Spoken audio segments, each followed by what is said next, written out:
Ladies and gentlemen, welcome to the Rogers Kakasungura YouTube channel. There has been a trending news online about Margaret Nduta, the woman who was convicted and sentenced to death in Vietnam. She was supposed to be executed on Sunday, if I'm not wrong.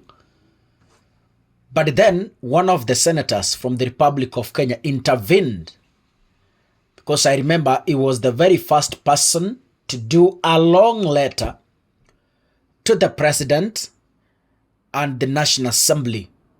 That is one Richard Momaima Onyonka, the Kisii senator.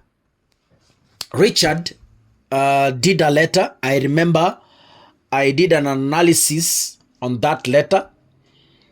And Richard raised very pertinent issues, asking the president to intervene in Nduta's case, because Kenya has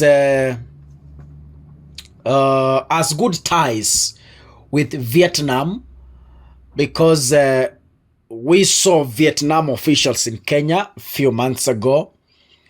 So, yeah, they had good relations. But then, what has happened since that time? Kenyans have been worried, and even the mother said, I just want to be allowed to go and see my daughter before she's executed. Alihukumiwa kunyongwa. Kenyans were waiting eagerly on Sunday, but it passed. It's emerging that Nduta is still alive. Now, the government of Kenya, through PS Korir Sing'oei, is saying this: pleased to update that our team from Bangkok finally secured travel visas and made it to Hoi Chin Mihi prison in Vietnam, where Margaret Nduta is presently held. We can confirm that while deeply distressed, Margaret is coping and has been treated humanely. Though Margaret was not represented by counsel during trial, an appeal filed a few days ago will be heard soon.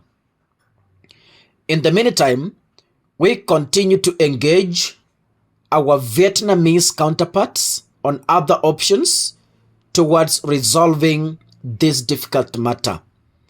Kenyans are strongly advised not to get tempted or lured into any form of drug or human trafficking.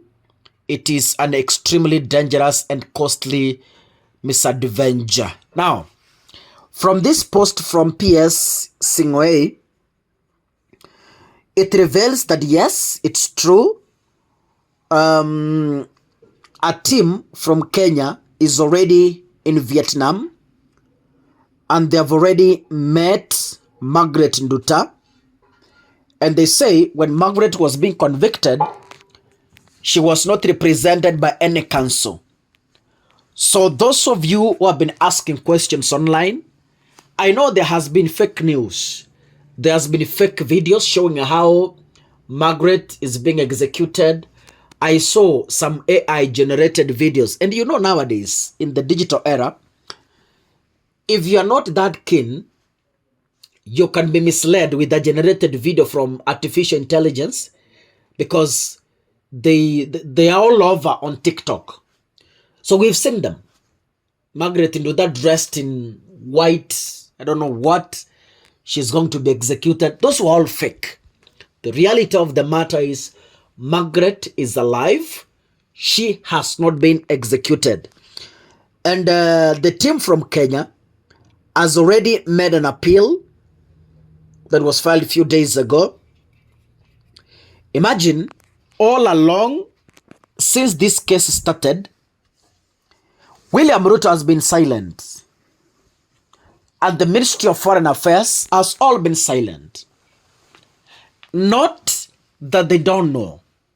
They are aware, because this is something that has been on internet. But then until when Richard Momaima Onyonka did a letter, a very emotional letter, to the president. That is when heads began rolling. That is when people began to run up and down to see how they can involve themselves in one way or another to rescue Nduta. Ladies and gentlemen, the case has drawn growing concerns in Kenya and abroad, particularly due to the circumstances surrounding the trial and imprisonment. To be precise, because it's a long story.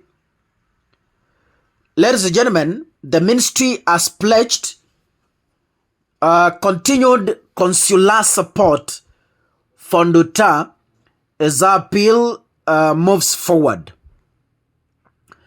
Nduta was arrested in July 2023. July 2023, July 2024, that is a year. And this is 2025, close to 2 years. The Kenyan government didn't bother to follow up. The Kenya Kwanza government, through the Minister of Foreign Affairs, didn't bother to follow up. And I like this man Onyonka for one reason. Onyonka dares to try. Onyonka dares to muscle the powerful. The Kenyan government began to respond after Onyonka's letter. So I can confidently say that Richard Onyonka secured